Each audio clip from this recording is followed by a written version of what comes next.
Hello friends, welcome to Karikanchi. இன்றைக்கி நம்ம வீடியோவில் ரவையை வச்சு நல்ல மொறுமொறுப்பான காரசாரமான ஒரு பக்கோடா ரெசிபி தான் செய்ய போகிறோம். நீங்களும் இந்த ரெசிபியை ட்ரை பண்ணிவிட்டு எப்படி இருந்துச்சுன்னு சொல்லுங்கள். நம்ம சேனலை இது வரைக்கும் சப்ஸ்கிரைப் பண்ணாதவங்க சப்ஸ்கிரைப் பண்ணிக்கோங்க. அப்போ தான் நான் அப்லோட் பண்ணுற வீடியோஸை உங்களால் மிஸ் பண்ணாமல் பார்க்க முடியும். வாங்க இப்போது ரவை பக்கோடா எப்படி செய்கிறதுன்னு பார்த்துடலாம். இப்போ ஒரு மிக்சிங் பவுலில் 1 கப் அளவுக்கு ரவை எடுத்துக்கலாம். ஒரு 3/4 கப் தயிர் சேர்த்துடலாம். தேவையான அளவு உப்பு சேர்த்து நல்லா மிக்ஸ் பண்ணிக்கலாம்.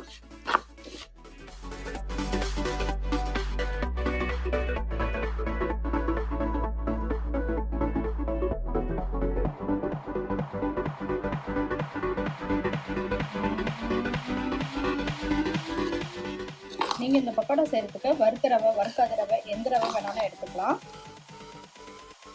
தயிரோட நல்லா மிக்ஸ் பண்ணியாச்சு. இது ஒரு 10 மினிட்ஸ் மட்டும் ஊறட்டும்.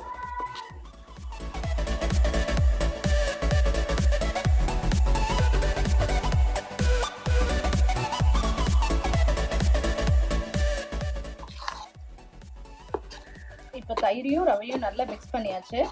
இப்போ பாருங்க கரெக்டாக இருக்குது. அப்படி பத்தலை அப்படின்ற மாதிரி நீங்கள் ஃபீல் பண்ணிங்கன்னா இன்னும் ஒரு ஸ்பூன் அளவுக்கு தயிர் சேர்த்துக்கோங்க. இது ஒரு 10 நிமிஷம் அளவுக்கு நல்லா ஊறணும். அப்போ தான் நமக்கு நல்லா கிறிஸ்பியாக கிடைக்கும். ஸோ இது ஊறட்டும். இப்போது ரவை நல்லா ஊறிடுச்சு நமக்கு. இது கூட மித்த ஐட்டம்லாம் சேர்த்துடலாம். நல்லா பொடியான இருக்குன்னு பச்சை மிளகாய், ஒரு பெரிய வெங்காயம் நல்லா பொடியான இருக்குனது, கருவேப்பிலை கொஞ்சம், இதெல்லாம் சேர்த்து நல்லா மிக்ஸ் பண்ணிக்கலாம்.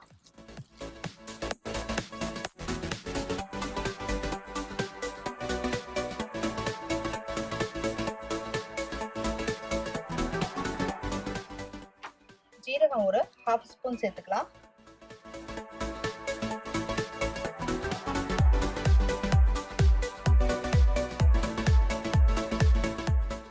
இப்போ பக்கோடா செய்ய மாவு ரெடி ஆயிடுச்சு. இது எண்ணெயில் போட்டு பொரிச்சு எடுத்துடலாம். இப்போ எண்ணெய் நல்லா காஞ்சிருச்சு. சின்ன சின்னதாக கிள்ளி போட்டுடலாம்.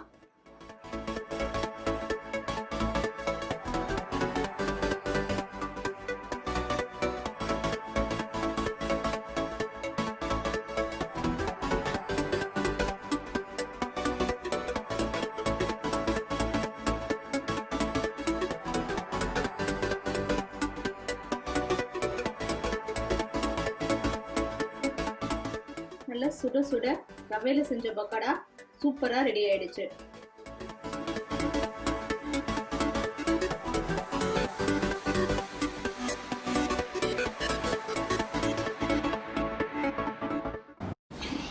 Thanks for watching this video. உங்களுக்கு இந்த வீடியோ பிடிச்சிருந்துச்சுன்னா லைக் பண்ணுங்க, ஷேர் பண்ணுங்க, கமெண்ட் பண்ணுங்க. மறக்காம எங்க சேனலை சப்ஸ்கிரைப் பண்ணுங்க. பக்கத்துல இருக்கிற பெல் ஐகானையும் பிரஸ் பண்ணுங்க.